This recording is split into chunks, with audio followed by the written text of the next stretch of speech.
my husband Scott is out there. He's going to load all the cars. So I brought a whole team with us today. So thank you so much for asking me to come and speak today. I'm just really happy to see you all. First question is, how many of you know about Most Ministries? So pretty much everybody. Okay. Anybody been on a Most Ministries team before? Mary, I knew Mary had, okay.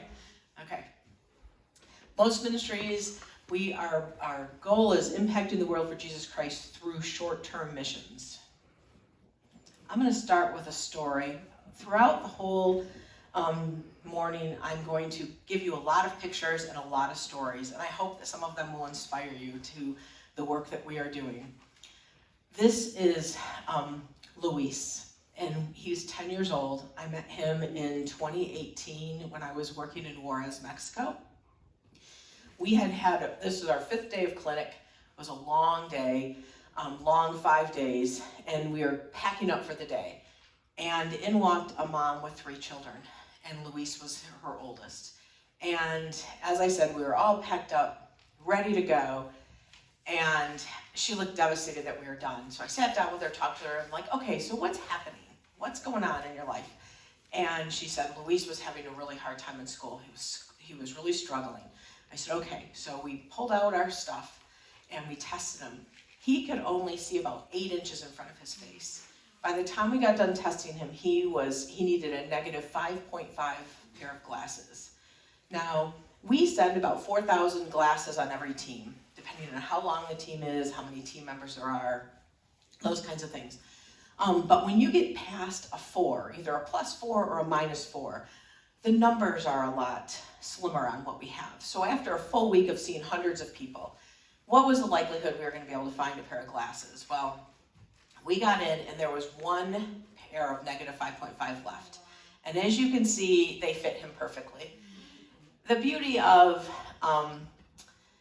it is at the last station of our eyeglass clinic is a fitting station. And that fitting station, the glasses get washed, they get sized to make sure the ears, the nose works, and everything else. Well, Luis was having no part of that. He put those glasses on, he wasn't going to take them off. Not a chance. So through the translator, we communicated with him and explained it. He gave us the glasses, and we gave them back to him, and he walked out of the clinic with those glasses on. Now you have to realize, if he can only see 8 inches in front of his face, you know, how many things is he missing, has he been missing in the world? Usually when we give glasses out, people will put their, they'll put their glasses, they get an eyeglass case, they put the glasses in the case, and they walk out without the glasses on. You know you've changed a life when they won't take those glasses off. So that's Luis. That's one of my first stories. So Mission Opportunities Short Term is the acronym for Most Ministries. We facilitate short-term mission trips all over the world. We're trying to bring individuals and church members that want to share their faith around the world in a memorable way. So this is a team in Kilometer 30. I'm going to talk about that a little later. And this team out of Northville, this church team, was building a house there in 2021. Our mission, Most Ministries provide short-term mission opportunities for individuals to support Christian ministry throughout the world through witness and service. We were founded in 1989 by Gail Sommerfeld. This is her husband, Don. Gail was in her mid-50s. She had a daycare center, worked out of her home, and she felt called to go on to Haiti to go on a mission trip, a construction mission trip. She came back empowered. She went on 2 other teams, and she said, we need to do this. We need to get lay people involved in missions. And then Don got involved, and he said, these people need glasses. So Don kind of developed our eyeglass ministry, which is what we're known for. We do a lot of different projects, but it's what we're known for. So that was in 1989, 36 years ago. And here we are now. We have sent over nearly 600 teams. We've served over 250,000 people have been served. We have just almost 7,000 laymen that have went out to serve with us. And we've been to this year will be our 53rd country. We are a 501(c)(3) nonprofit. Our office is in Ann Arbor. We have a staff of 5. We have 3 full-time people and 2 part-time. We are a recognized service organization of the Lutheran Church Missouri Synod, and we are an accredited member of the Mission Excellence in short term. The last 2 with an RSO, to be RSO status, every 5 years they come and look at us and make sure making sure we're still sticking to the doctrine and the policies of the LCMS. And the Mission Excellence, every 5 years we have we're reaccredited. They come and they look at every process that we have from beginning to end of our mission trips to ensure that we're still doing our best practices. There's 3 peer organizations as well as the Mission Excellence on that, looking through. It takes about 3 days and they look through everything. It's a great process just to make sure that we're still doing best practices in mission. We have 5 core values, and I'm going to walk through stories and of mission trips that I've been on or other people that have been on, and I hope that you can see how our core values work throughout our teams. So first off, we're gospel-centered. It's why we go. That is the one purpose that we are meant to go. We're driven by love from God, and for our neighbor. Every project that we do is done sharing the gospel. Most of the gospel is shared by the local pastors and the missionaries. They are the ones that are going to build up these relationships. So an eyeglass clinic brings people in that may never come into a church. And so that gives these opportunities for these pastors and missionaries to be able to minister to them, meet them, and then follow up with them when we're gone. We're there for 7 days, then we're leaving. This is a picture. This is in Juarez, Mexico. And this is the pastor. This is Pastor Lorenzo. And we were setting up the clinic. And we bring a number of different evangelism things to use. So you can see the woman in the back's got one of the witness bracelets. Have any of you made witness bracelets for most ministries? Of course, LWML, that's where we get them. He is sharing an EvangeCube. The kids love this EvangeCube that walks through the gospel, and he's sharing this with this young child. And I just thought it was a great moment to see how the gospel is being shared.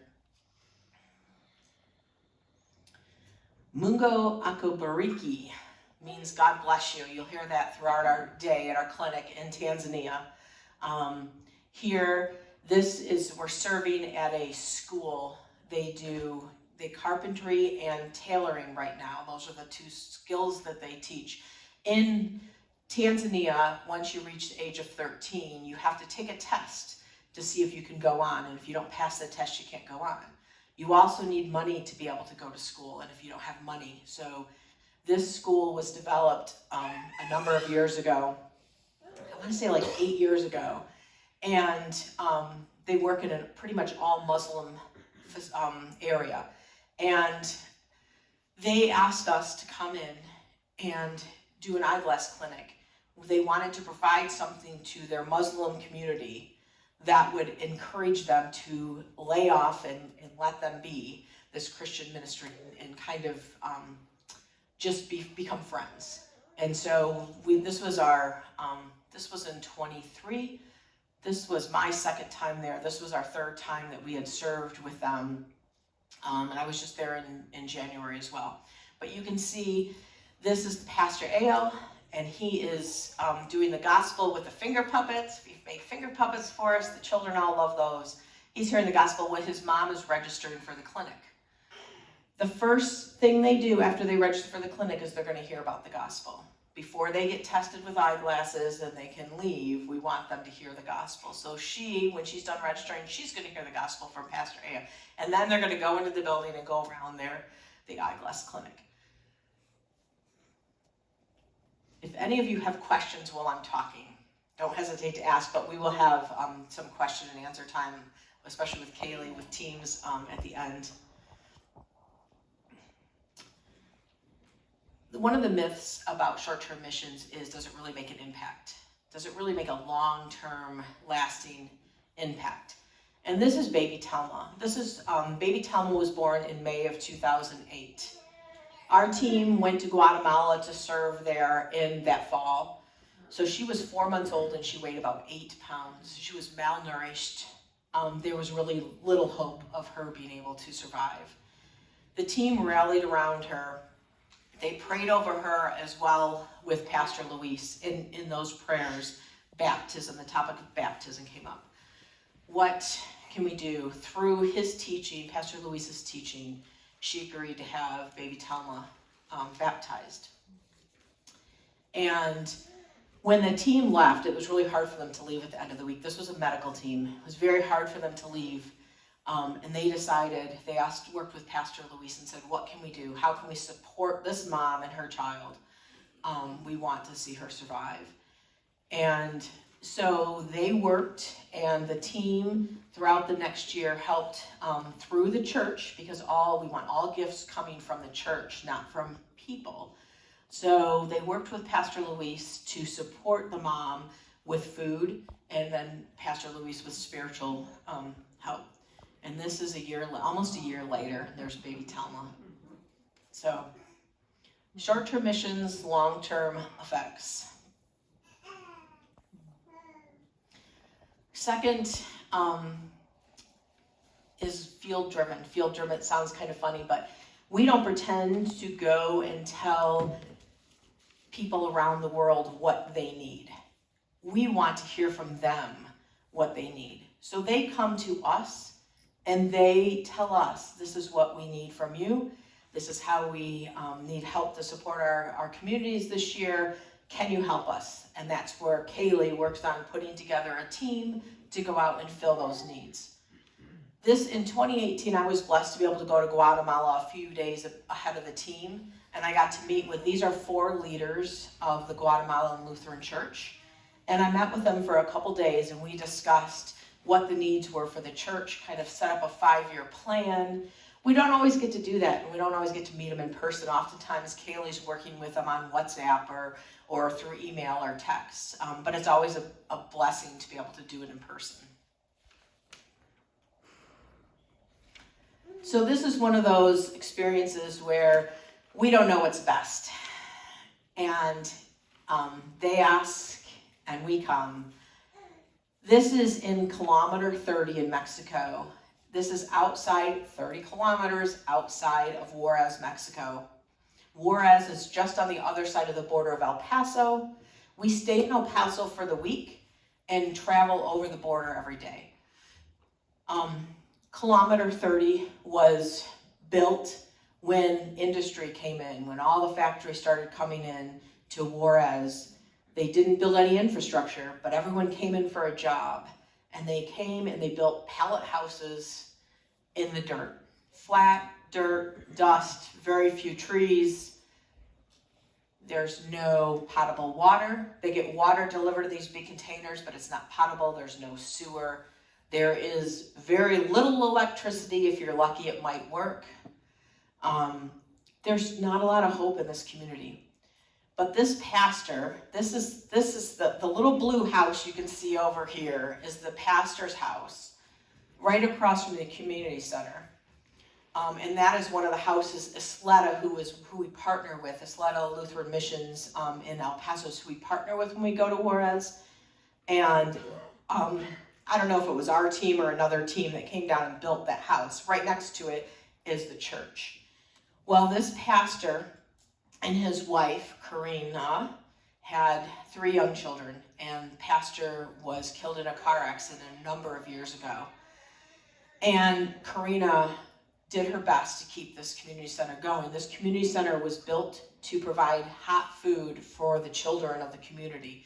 Probably the only hot food, sometimes the only meal they'd get in a day. It was at a very low cost to the families. It was also, you could see there's playground equipment. It was just a place for them to be together. It was falling in deep despair the building. The church, for the most part, was unusable at this point, but the community center was in bad disrepair. So this is in 2021 when I was there, and we did eyeglass clinics. When we come to kilometer 30 to do eyeglass clinics, we do them here in this building. You can see the mold, the ceiling was falling in, and this is our team. One of our translators was going through some pretty rough times, and so before the team left, we were praying over the translator. In 2022, the team, another team came from Saline. Christ Our King Saline came down and did an eyeglass clinic in the same place. And after that year, it was decided that something needed to be done about the community center. And so we were asked to put a team together to fix the community center. Well, the team there from Christ Our King and Saline said, we're on this. And they started raising money. But it was going to take a lot of money. Normally we come in, we do painting, we do the basics, but this needed a new roof. This was way beyond our scope. They raised money to have a local construction company from Juarez put on the new roof. They did a lot of the drywalling of the ceiling, and then we came in, and this is what we came into. You can see the top picture. We came into a lot of mess. I remember walking in, and I don't know if I'd ever been so deflated on a mission trip before. I thought, how are 8 people going to do this? I could not see how God was going to work this out. Ye of little faith. But throughout the week, I'm trying to show you before and afters. It's just kind of hard to tell you the story, and then but before and after, this is the kitchen. We had a couple young guys on our team, thankfully, that finished off the drywalling, along with a couple community members. The bathrooms, remember, there's no running water, there's no sewer. The bathrooms were a mess. Yeah, they were a mess. These are the colors. Karina picked out the colors she wanted, so you'll see a lot of really bright pictures, a lot of bright colors, and you think, oh my goodness, so bright. But when you looked outside, it's all brown and dust. These bright colors, these children come into this place, and it's just, it comes alive to them. So the bathrooms were redone, and then there was stuff. And there was so much stuff. And the team's like, oh, this all just needs to be thrown away. Well, in a community like this, you don't throw things away. There's always something to do with everything, but we didn't know what to do with it. So we worked around it. We moved stuff when we had to. But on our last day, our 5th day of clinic, that morning, the night before, we thought, I don't know how we're going to get this done. We came in, and the community had surrounded Karina, and they had come in, and all that stuff was moved. We came into a totally empty community center. The kitchen had been put back together, so all the kitchen stuff was back where it needed to be. I don't know what they did with all of this, but it wasn't there. And we were able to scrub the floors. We were able to finish all the work that we needed to be done. And now the kids had a safe place to come, to play. But little did we know, well, all right, here's a before and after. There's our team. It just was a bright spot in the community now. During the whole week, not only did we work on the building, but we held VBS. So 2 to 3 of our team members every day, the kids had school till noon. They came, we fed them lunch. Then we did VBS with them. Some days we had 4 children, some days we had 15. But what we discovered in having the VBS was these kids had Jesus in their heart. They knew Jesus. So not only was this just a community center for food, but she was sharing Jesus with them every single day. And these kids knew Jesus. This is Karina, and this is her new husband. And it was a wonderful moment, because I have to say, I kept asking God, why? Why are we here? Like, this is not our typical, we're usually working in churches. We're working, it's not a normal thing to be doing a community center. But that's when I knew that we weren't here to rebuild a community center. We were here to support this woman of God, that with all things stacked against her, she kept serving and she kept teaching these children about God. That's why we were here. The community center was just, once again, just the thing that needed to get done. But it was ministering to this woman of God. That's why we were there. This was the last day. The kids from the community, a number of the kids from the community came. This is part of her family. We did a great reveal. They all came in. We served them lunch. We had a great time.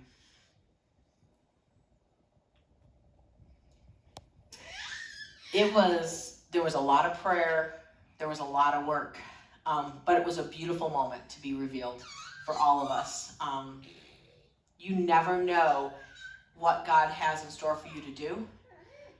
And we never know what a community needs. We look to them to tell us. One of our core values is nurturing relationships. So we have a lot of people that we work with, and we all need to work together. This picture this is again in Tanzania, and this picture kind of resembles a lot of the people that we're working with. So on the far right is our cook for the week. She cooks over an open fire on a big pot on the ground. She cooks for us. And also, when we were there this year, there was a drought. We were serving over 200 people lunch every day. Anyone in the community that needed to come and eat, they came and got a hot lunch. We have our tailoring teacher. We have the carpentry teacher. On the far left is our security guards. Our host is there, our team members are there, our translators are there. We are all working together. And without each one of us, it doesn't work, and we can't serve the Lord. So all of us nurturing relationships, growing together. Kaylee should be in this picture. She wasn't here with me, but she's a big part of this as well as the rest of the staff, to be able to keep things moving along. So this is the brick kiln in India. So the last couple of years, I've been blessed to be able to go to Calcutta, India, and serve the last 2 Januaries. And this was one of the most humbling experiences I've ever had, was walking into a brick kiln. So outside of Calcutta, about an hour and a half in West Bengal, all of a sudden you start driving along and you see these big, tall chimneys. And that is the brick kilns. And we served the first year I was there, I guess that was in 24. We served in the brick kiln. We served outside of the brick kilns. But what's happening here is the relationship with our host, Dipankar.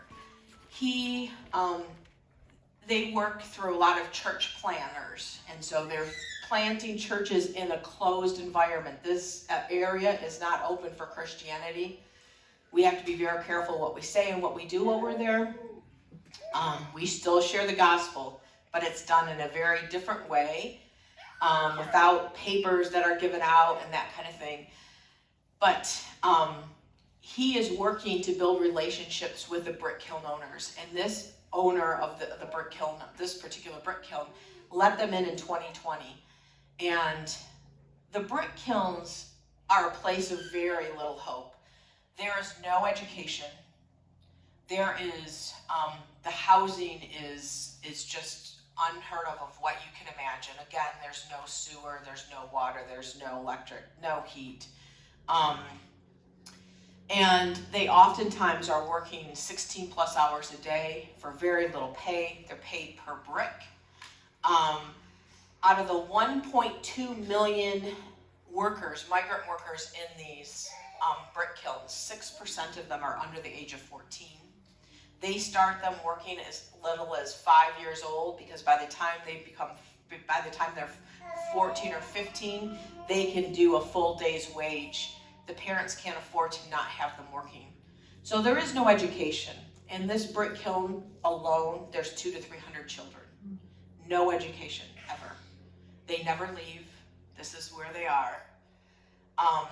But for whatever reason, this brick kiln owner, with the relationship that Dipankar is having with him, allowed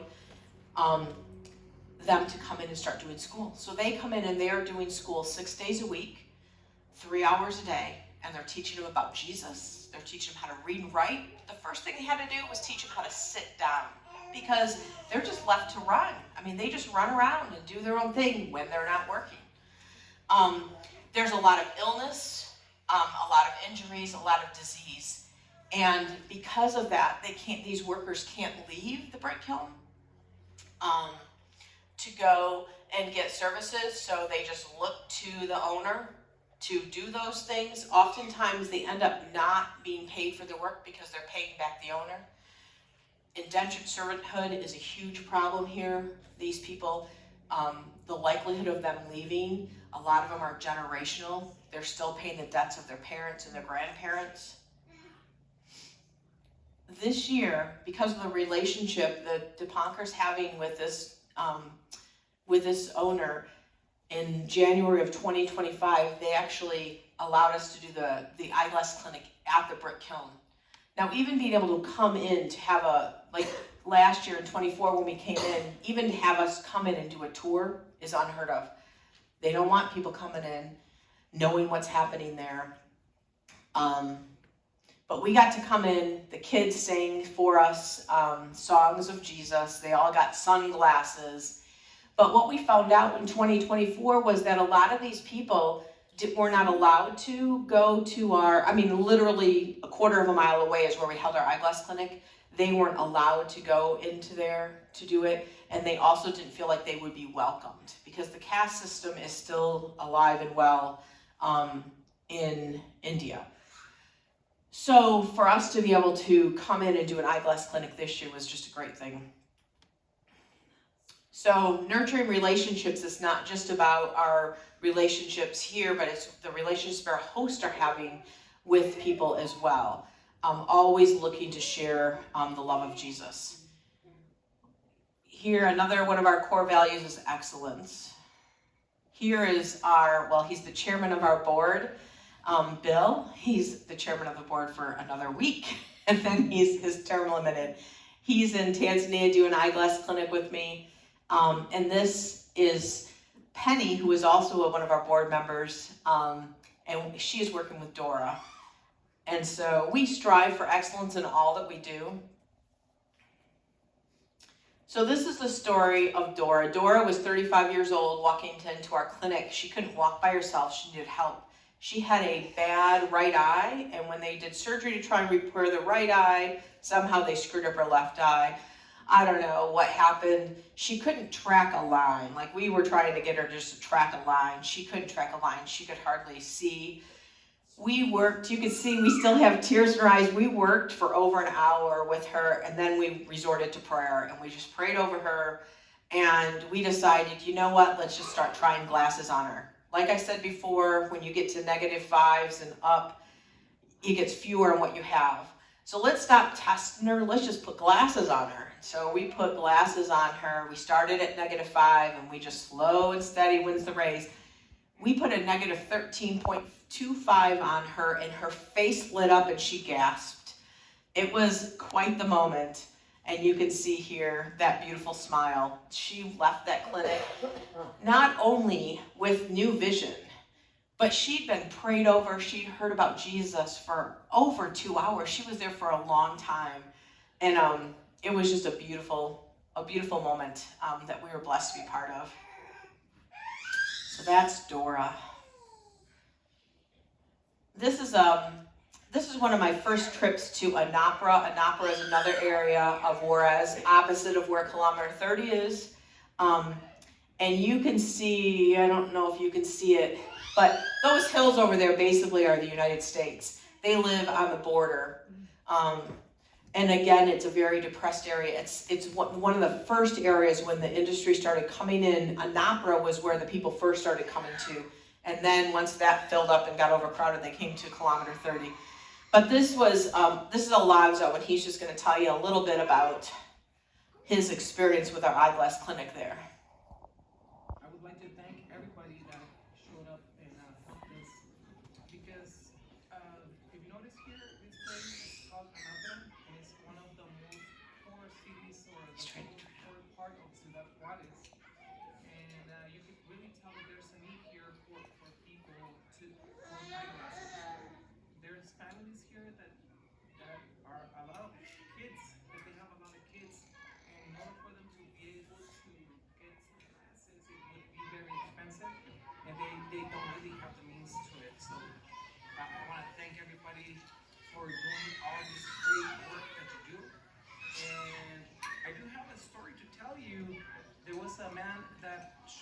He works at a factory here in Juarez, and basically is that today was his last day for him to get glasses, or he was going to get fired. And fortunately enough, we were here doing the glass clinic, and he was able to get those glasses and will continue to have a job. So thank you for all of that.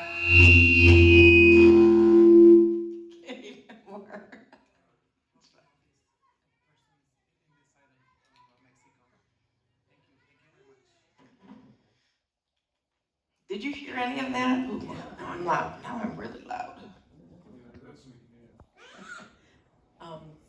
Okay, so you heard some of that. Sure. Okay. I think this is my last story. Obviously, I've been to Juarez a lot, so this is another story of, this is in 2001. This is Maria, and this was in kilometer 30. This was in the community center.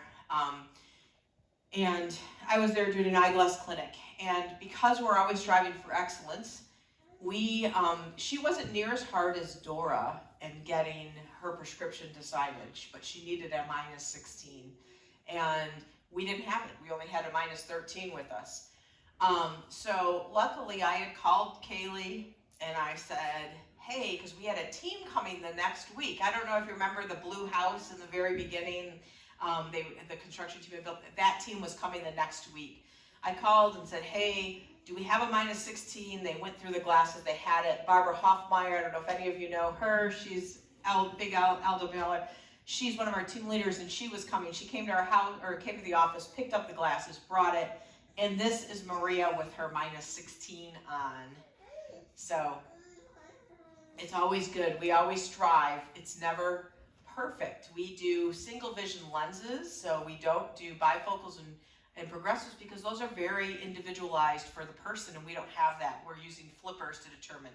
So if they need reading and distance glasses, they would get 2 pairs of glasses. It's not perfect. We're trying to improve their vision as best we can, but we try to do excellence as much as we can, and it was just great to be able to get new glasses for Maria. We are servants first and foremost. We came to serve. Jesus came to serve. He did not come to be served. We use that as our strive to meet that. And so in all that we do, we try to meet the needs of others before ourselves. Here, it's an eyeglass team in Belize, and this community member here was in need of prayer. So in the middle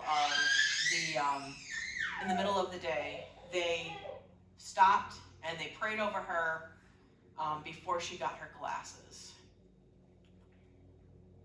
Here, Concordia, Ann Arbor,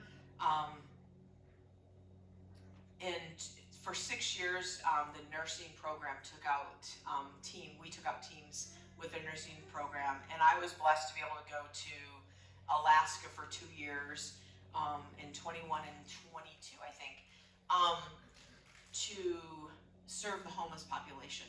And here outside of the Hope Center in Anchorage, Alaska, the homeless people were waiting, and we went out and we did washing of the feet.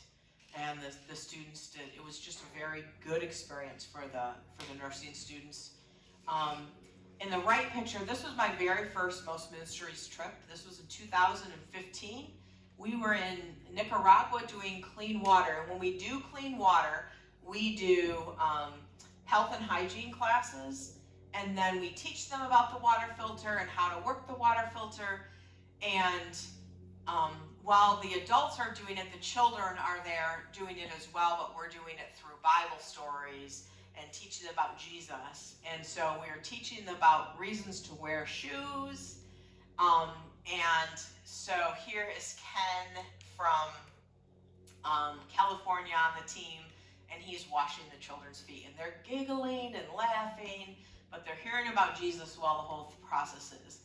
The beauty of doing an eyeglass clinic here in Nicaragua that year was we also got to go into their homes. So when you're going to distribute the water filters, you're helping them set it up in their homes, making sure they know how to use it. You're able to actually talk with them, find out about their lives, and pray over them, give a blessing on their house. So we are serving our goers, our senders, and our receivers. So our goers are obviously those that go. And here's a picture. This is the same Nicaragua team. You can see if you can find Kaylee and I here. This was our first mission team together. Kaylee's been volunteering at Most since she was 16. So she's the one that introduced us to Most Ministries for the most part. And so this is a team made out of people from 5 different states, came together to Nicaragua. So we have congregational teams that go. Sometimes a church will want to put together a congregational team. The beauty of that is seeing congregations grow together. I've had so many teams that you get a congregational team together and they don't know each other. And I'm like, how do you not know each other? Well, if there are different services, they come in. So it's such a blessing. It's a binding experience outside of church to be able to meet other people in your church and come together and then share that with your congregation. So this is, I don't know if you all know Susan Gruber, but this is out of Monroe, church out of Monroe. They were doing ESL in Guatemala. Here's a quick message. All right, maybe you'll be able to hear this one better. Otherwise, we'll skip it, as long as it's not high-pitched. Hi, I'm Pastor David Meyer. It's good. I'm privileged to serve as the president of the Michigan District of the Lutheran Church in Missouri City. I am grateful to the Lord for this opportunity to thank Him publicly and on this video message for Most Ministries. God has been so good to you all. Most Ministries changed members of my congregation in Lansing, Michigan. When they had the opportunity to be a part of various mission trips, on their return, they brought a zeal and exuberance for the Lord, for mission work, and for the gospel message. In this position as president of the Michigan District, I have met numerous people and been in many congregations that would give the same type of story, that how members of their congregation would engage with Most Ministries on their short-term mission trips, come back and have to give a report to the congregation. It was not just the report that people talked about, it was the people giving the report and how they had changed, and how their excitement and exuberance in the Holy Spirit was a salt and was a leaven within the congregation that helped preserve gospel ministry and indeed helped it to continue to spread. The sight that is given is not only so that people can see physically, but they relish, they appreciate, they pray for the opportunities to talk about and share Jesus Christ. And I just want to say thank you to Most Ministries. I want to say thank you to God for the partnership that we have in this gospel ministry and for the joy, enthusiasm, and excitement that you bring to people that attend, because the Holy Spirit is working, and that which they bring back with them, that gospel ministry might also be a joy. We have individual team members. So this is our team in 2023 in Tanzania. We're from 5 different states as well. So there's always room for individuals. So let's say your church isn't ready to go on a team, but you are ready to go. You reach out to Kaylee at Most. She'll hook you up with either another church that needs a few more people, or a team where people are just from all over the place. These are our lovely dresses. They chased us down. I have to say that's never happened to me before. I'm like, they're pulling out a measuring, whatever they are, and I was like, ooh, running. I'm like, no one's measuring me. We all got measured. By the end of the week, we all had dresses by the tailoring students. They designed all their own dresses. It was a beautiful thing. But senders make the mission happen behind the scenes. Not everybody wants to go. Not everyone wants to travel the world. Some people want to stay. All of you as LWMLers are already senders, because through your mites, through the missions works that you do, by the glasses donated, you can always volunteer at the Mission Center. We have volunteers Monday through Thursday. There are volunteers there every day, Monday through Thursday, throughout the year. We have people that have been volunteering on a daily basis, a weekly basis. Some people come once a year. We have a group from Midland that drives 2.5 hours down every month. They've been doing it for 20 years. There's sometimes 3 people, there's sometimes 8 of them. They come down in the morning, work, they go out to lunch, they come back, work a little bit more, then they go back, have ice cream on the way home. It's quite the event. They're so funny. I have Penny Sally out of Wisconsin, northern Wisconsin. She puts together this whole plan. They come down every other year about. They bring a bus. They rent like a Greyhound bus, and a whole bunch of LWMLers from northern Wisconsin come down. They spend a day with most. They do a bunch of other Lutheran ministries in the Ann Arbor or in the Metro Detroit area. They stay for like 4 days and go home. But there's always a place for you if you're interested. It's great fellowship. You'll meet other people. It's just a nice place to be, to do work. And we cannot do the eyeglass clinic without volunteers. We run about at least 200,000 pairs of glasses through that mission center every single year, and every one of those glasses is touched by a volunteer. If we didn't have volunteers, we would not be able to do the eyeglass clinic. We're gonna skip this video, and let's see if I can skip it. There we go, okay. So, eyeglass lab. I told you we only do single vision lenses. So when we have glasses that are scratched or that we can't use, we pop the lenses with these machines. This is Tom and Gordon, and they are grinding new lenses. So we buy new lenses, we grind them for the frames, put them in the frames, and basically have a new pair of glasses. And that is one of the LWO grants that has helped us through LWML in buying all of those lenses to put new, basically make new glasses. They're sorting, like I said, 200,000 pairs of glasses. They come out and they sort them in many different ways for the glasses that we can use, that we can't use. We have a recycling program that if we can't use them, we send them. Actually, they're picking up almost 2,000 pounds on Monday of glasses we can't use. They come picking them up for free, and they take them, and then they give us money for those glasses that we can't use. So we're not just throwing things in the garbage. It's great because that helps support the eyeglass ministry as well. There's packing of teams. Everything that goes on a team has to be packed in suitcases and taken with us. So this is the team that was being packed.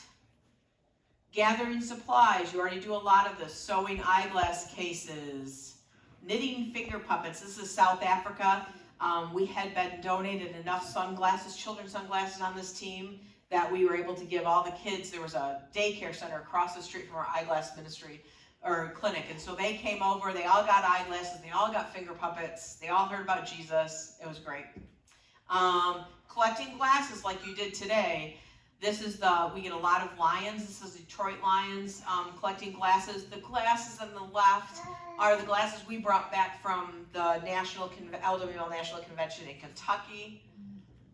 Took us a while to get through those. Here's a picture of the servant event at the National Kentucky LWML Convention. I said that all wrong, but yeah.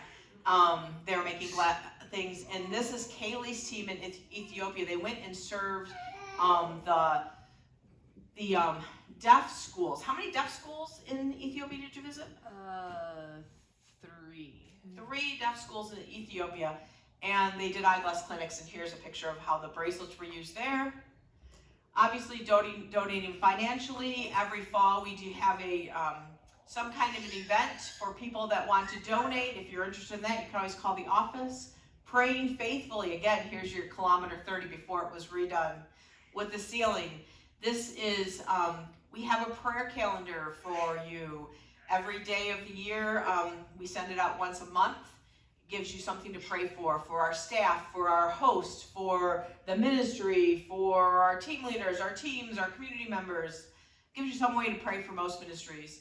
That is something you can call the office and get signed up for, or you can get it online on our website. Last but not least, we have goer centers and we have our receivers. So here is a picture of a man in Uganda. He'd been through health and hygiene. He'd been through how to use the filter. Now he's getting his filter, and he is sharing. He is thanking a team member for that. Our hosts are our receivers too. Their churches are growing. This is in northern India. This is the first place in India I went in 2016. This is Pastor Daniel and his wife, and that's what he shared. He's in a Hindu community, and his church is growing. Because after eyeglass clinics. Do we have enough time? I don't think so. Okay. Yes, you do. Are you sure? I want to prove to the ladies that we can do a fast business meeting. Okay. Pastor Daniel speaks no English, And this is his son, Witness. And this is just a short clip on, oops, let's see if I can get it going. Since we are in this one, and we are the Most Ministries is also here.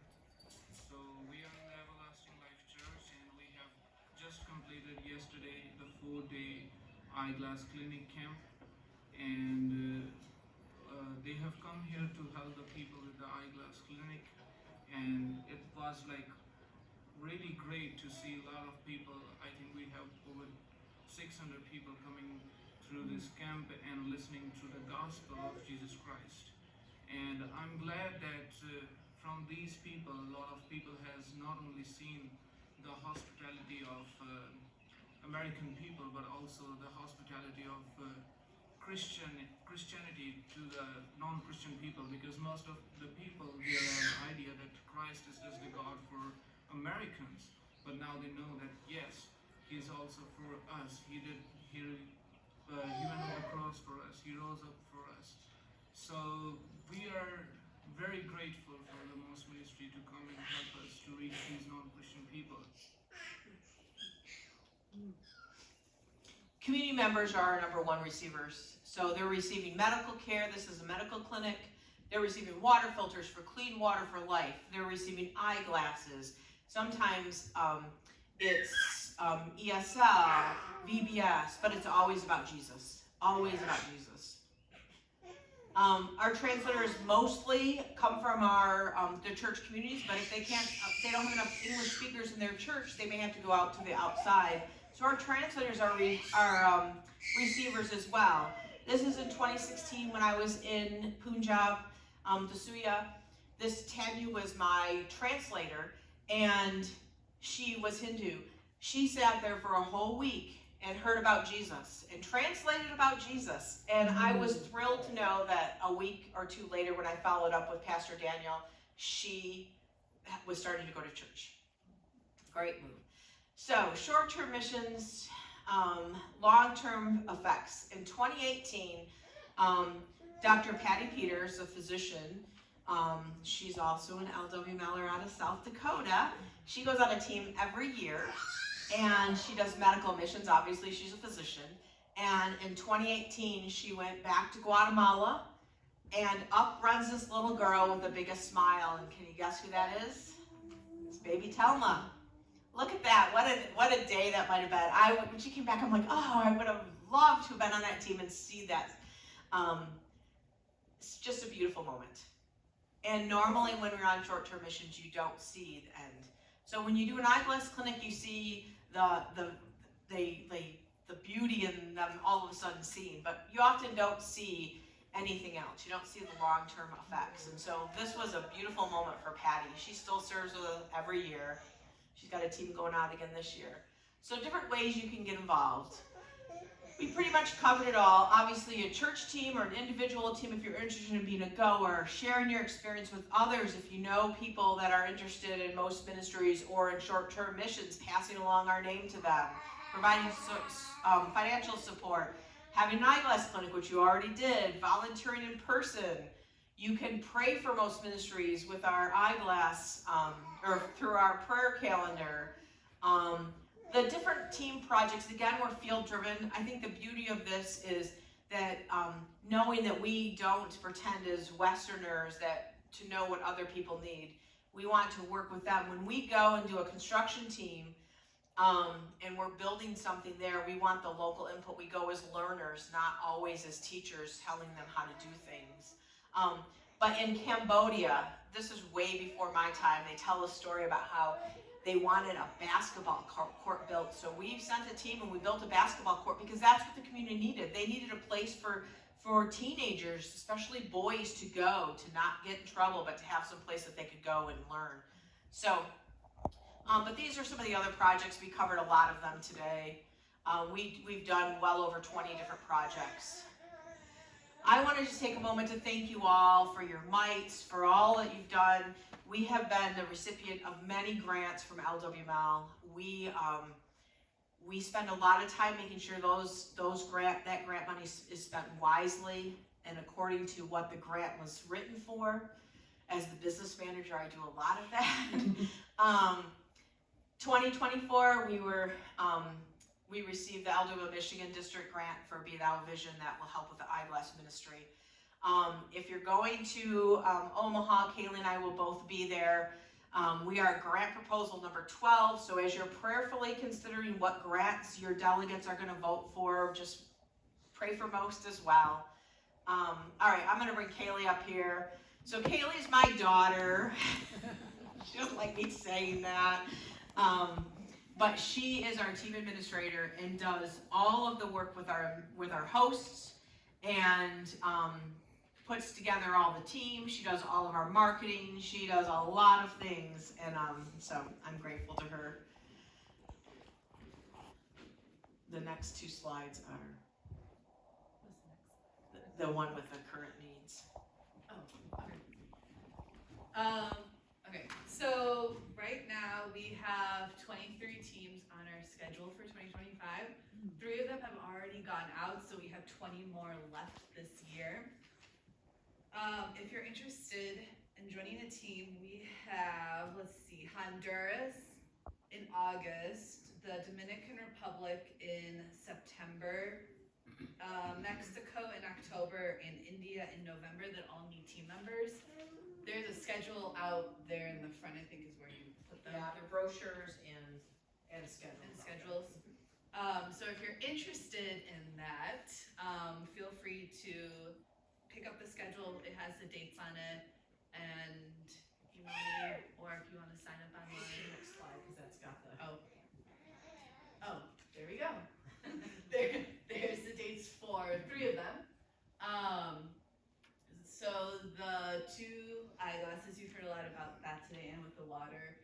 Yeah, and then I guess another thing too is that you heard about Patty and the story of Selma, and Patty's actually going back to that community this summer. We'll see if she gets to see her or not there. But that community, so when was the first, that team was in? 2008 was when they first met, Baby Selma.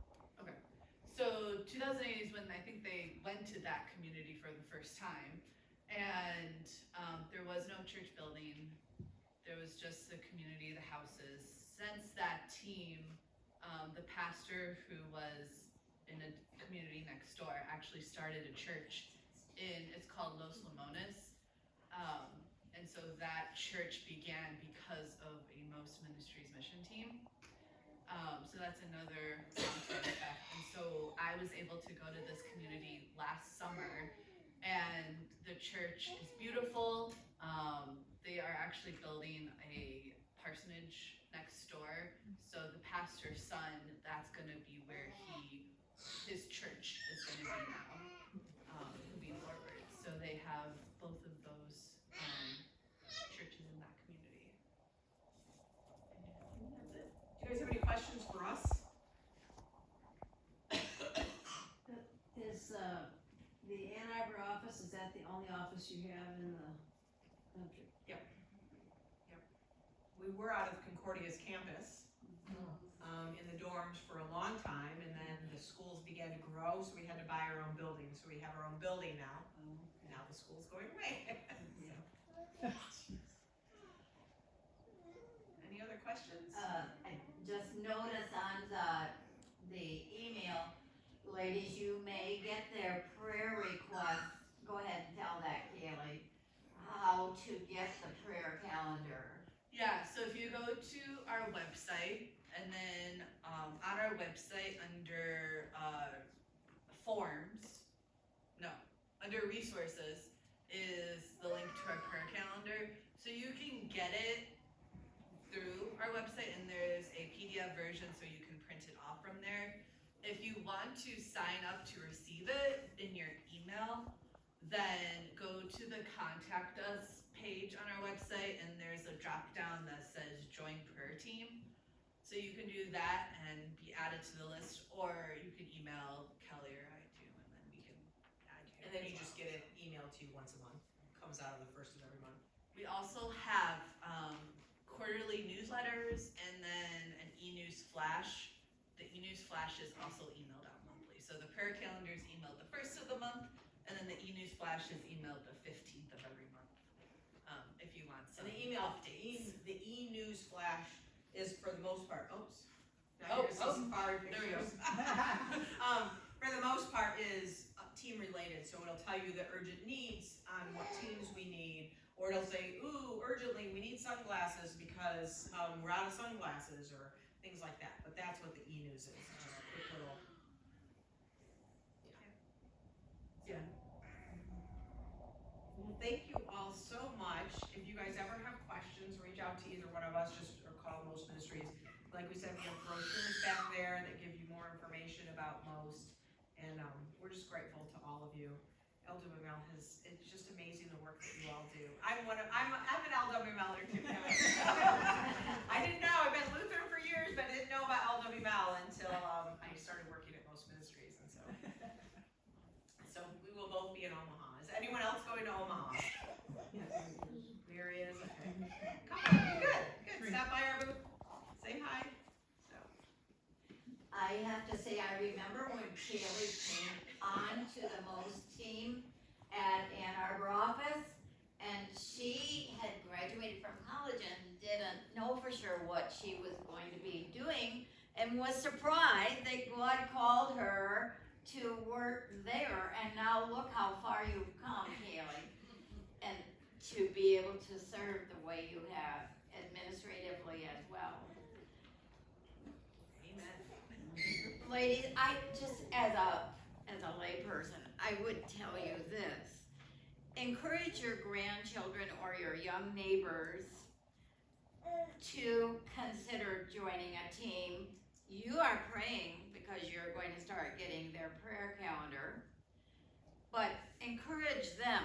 I hate to say an ulterior motive, but there is a motivation for them in as much, not only to be servants, as we just learned today in our devotional time, but also that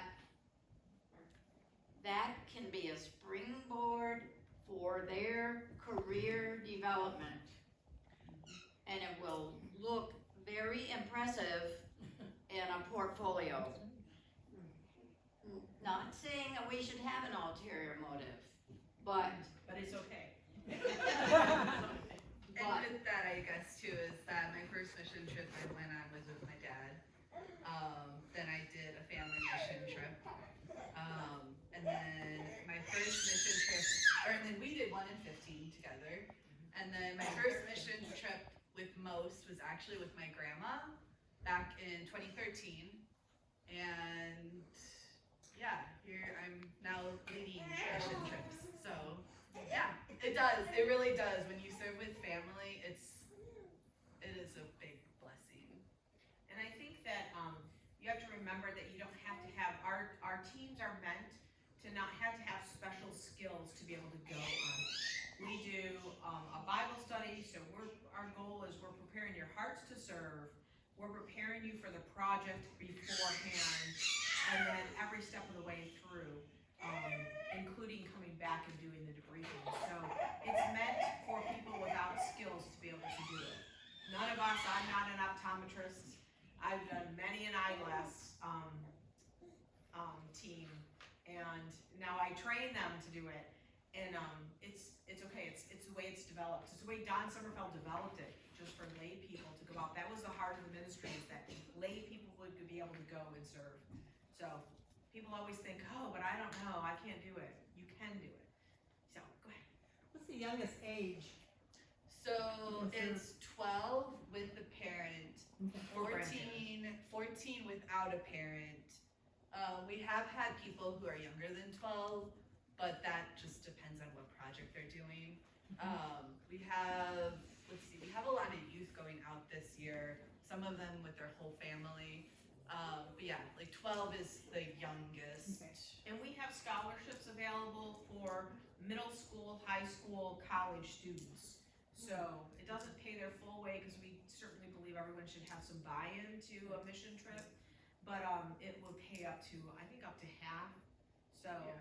We also have a mission scholarship for young women reps. I don't know if you guys have a young woman rep, but And we do for have that. first time mission to LWML women that are going on their first term mission trip. That's an LWML grant. We try and write a lot of our grants to not necessarily support most ministries in projects, but to support our goers so they can, because it's a commitment. It's not always cheap to be able to go on a mission trip and go across the country, and so we write scholarships or write grants for a lot of scholarships because we want to help people to be able to go and serve. It's an amazing experience. So One thing I was curious about is when you do teach them the correct way to use the water filter, that was something I always wanted to do, but I've never done that. How do you teach them to maintain it? To maintain the functionality of the water filter, the clean water? So it is, we call it back flushing, and it's kind of built in with the system. So the system changed, let's see, we started the project in 2010, and then our filters changed, I think in 2020, or somewhere around that. I was there. And so now they're portable, they weren't portable before, but it's like built into the system. So the idea is that we teach them to clean it daily, because if they clean it daily or on a regular basis, it'll last a lifetime. If they don't clean it, then the filter will fill up with debris, and then These water filters are not made for chemicals. So chemicals like filtering here, and like everyone said, why did you send them up to Flint when Flint was having all their issues? That was all chemicals issues. You need a carbon filter. Carbon filters have to be changed on a regular basis, so they're expensive. A lot of times we're going to a place that we're not coming back to necessarily, or not for years. So therefore, these are, like she said, simply back flushed. They take out organic matter. They're perfect for Africa, where they're getting their water from the same places that the animals are going to the bathroom in or whatever. So that's the kind of thing that it's taking out. So you don't need to have the replaceable. There's no replaceable parts for these. You can back flush it they come with a syringe. You can also back wash it with a water bottle and squeeze clean water through it. But it's a matter of keeping that. So we teach them that. And what I've learned on water teams is you teach the children too. Because the children, when you go into the home and you ask them to show us, it's the children that always know how to do it. More so than the moms.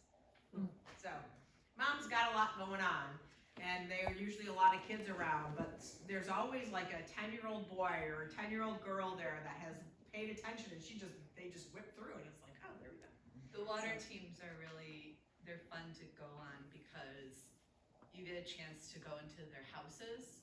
I should say, so I've done a water team in Uganda and Guatemala. Guatemala, we were able to go into their houses, so we would do the health and hygiene part in the church, and then in the afternoon, go to their houses to distribute the water filters. So that was a blessing, because we did that, and then we would pray over the filter, their family, and their house. In Uganda, the houses are so spread out that we just did it all at the church, but it had the same effect where we would break them up like individuals to go over the same thing and then still pray with them. And you could see the houses as you drive through the communities. But that's a big difference between eyeglass clinics and the water. Is the eyeglass, you don't get to see their houses in the community as much. So there's different lengths of time that you can go, depending on the. Yeah, Central America tends to be 7-day projects, typically a Saturday to Saturday. Africa, Asia tend to be 10 to 12 days, just because you have to add in 4 days of travel. So that's why they're a little bit shorter. Yeah. So typically, even no matter where part of the world you go to, there's like 4 to 5 days of project. typically like Monday through Thursday. Then you go to church. We always make sure that the team members get to experience a church service in that country. And then a cultural day at the end, which in Africa tends to be a safari. Central America tends to be like markets and shopping, things like that. I can see a couple safari pictures. And they're all out of the country. Yeah. All out of Mexico. The only one that's not is when we go to Mexico. Yeah. You're crossing the border, but you're staying in El Paso. Yeah. It's an amazing experience. I have to say it's one of my favorite. I've been all over the world. Juarez touches my heart in a whole different way, and perhaps it's just because it's right there. But when you stand there, like where Alonzo was standing, and you're seeing the border, and you say, "Why God was I born on that side of the border and not here?" It's a very humbling experience. Yeah. So that was the first time I'd been there, and it was quite the experience. I've been back a lot. I love going there, but.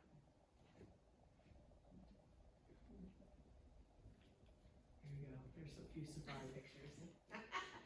The beauty of going to Africa.